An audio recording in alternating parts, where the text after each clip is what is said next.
जय श्री कृष्ण मित्रों, मेरे चैनल में आपका स्वागत है। आज मैं आपके लिए चौथ के व्रत की कहानी लेके आई हूँ। सभी 12 महीने की चौथ में यही कहानी सुनी जाती है। केवल कार्तिक मास और माही चौथ को छोड़ के यही कहानी सुनी जाती है। चौथ की कहानी। एक बुढ़िया माई के ग्वालिया बाछलिया नाम का बेटा था।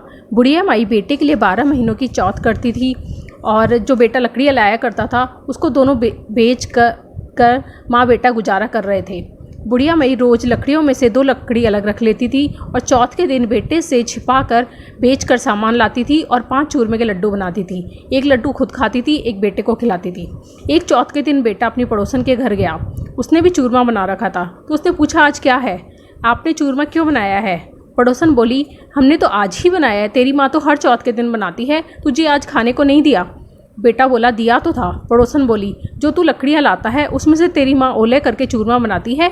बेटा माँ के पास गया और बोला, मैं तो इतनी मेहनत से लकड़ी लाता हूँ और तू चूरमा कर करके खाती है, इसलिए या तो मुझे छोड़ दे या चौथ माता को छोड़ दे। माँ बोली, बेटा मैं तो तेरे लिए ही व्रत करती हूँ, इसलिए मैं तुझे तो भले ही छोड़ दूँ पर चौथ माता को नहीं छोड़ूंगी। तब बेटा घर से जाने लगा तो माँ बोली, तू अगर जा रहा है तो चौथ माता की आंखें ले जा और इनको पूर देना, तब संकट दूर हो जाएगा। बेटे ने सोचा, है तो झूठी बात पर अपना क्या है, ले लेते हैं। घर से चला तो थोड़ी दूर गया होएगा कि देखता है खून की नदी बह रही है, कहीं से भी रास्ता नहीं है। तब आंखा पूर कर बोला, हे चौथ माता, अगर नदी सूख कर रास्ता हो जाए तो मैं मान लूँगा तू सच्ची है। इतने में ही नदी सूख कर रास्ता हो गया। आगे गया तो देखा बावने उजाड़ में रात हो गई, चारों तरफ बाघ वगैरह बोलने लगे। तब आंखा पूर कर बोला, हे चौथ माता, अगर तू सच्ची है तो मुझे रास्ता मिल जाए, नहीं तो ये जानवर मुझे खा जाएंगे। इतने में ही रास्ता मिल गया। आगे राजा की नगरी में गया। राजा हर महीने एक आदमी की बलि देता था। एक बुढ़िया माई के घर में गया, देखा तो माई पूड़ा तो बनाती जाती है और साथ में रोती भी जाती है। तब उसने पूछा, माँ रो क्यों रही है? बुढ़िया माई बोली, मेरे एक ही बेटा है, उसको भी राजा के बलि चढ़ने के लिए जाना है, ये पूड़े मैं उसके लिए ही बना रही हूँ। उसने कहा, माँ ये पूड़े तू मुझे ही खिला दे, मैं ही तेरे बेटे के बदले चला जाऊँगा। माई ने उसे पूड़े खिला दिए। रात को सोते समय बोला कि राजा को बुलावा आए तो मुझे उठा देना। आधी रात को राजा का बुलावा आया। माई सोचने लगी कि पराए पूत को कैसे बलि चढ़ने दूँ। इतने में ही वो उठ गया और जाने लगा तो बुढ़िया माई ने बोला कि मेरी कोथली और लाठी धर के रखना। माई ने सोचा कि आज तक कोई वापस नहीं आया तो ये कैसे आएगा। तब राजा का आदमी उसे ले गए और आवा में चढ़ दिए। जब वो आँखा पूर कर बोला, हे चौथ माता, 2 संकट तो तूने टाल दिए, इस संकट को भी तू ही टालना। इतने में ही आवा पककर तैयार हो गया। 2-3 दिन बाद आवा के पास बच्चे खेल रहे थे। आवा पर कंकरी मारी तो उसमें से आवाज़ आई। तब छोरे ने जाके राजा को बोला कि राजा तेरा आवा पक गया है। राजा ने सोचा, 6 महीने में आवा पकता, 3 दिन में कैसे पक गया। जाकर देखा तो सोना चांदी के कलश हो रहे हैं। उतारने लगे तो अंदर से बोला, धीरे धीरे उतारो, अंदर मानस को काम है। राजा के आदमी ने सोचा कि हम तो इतने सालों से ये काम कर रहे हैं, इसमें से कभी आवाज़ नहीं आई, आज कौन भूत दैत्य बोलने लगा है। अंदर से बोला, मैं तो वही आदमी हूँ जिसको तुमने बिठाया था।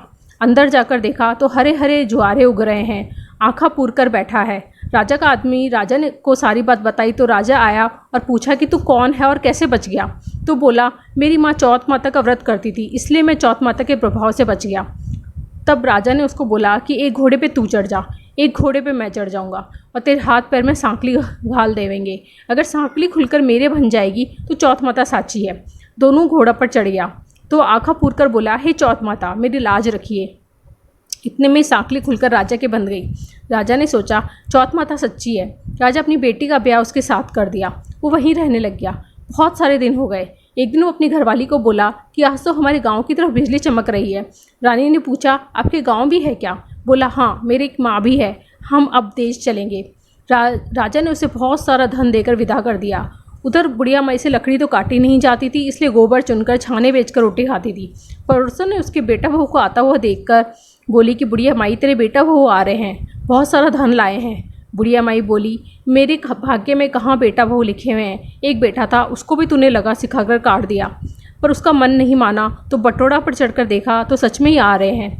बेटा बहू सासू के पगा पड़े और बोले कि मैं तो चौथ माता के प्रभाव से पाछा आया हाँ। सारी नगरी में हेला फिरा दिया कि बेटा की माँ, पुरुष की पत्नी, सब कोई चौथ माता का व्रत करना, 13 चौथ करना, 13 नहीं तो 4 और 4 नहीं तो 2 तो सभी करना। हे चौथ माता, जैसे बुढ़िया माई के बेटा का संकट काटा है, इसे सबका ही काटना। कहर सुना पुकारा भरत आपके सारे परिवार को काटना। धन्यवाद।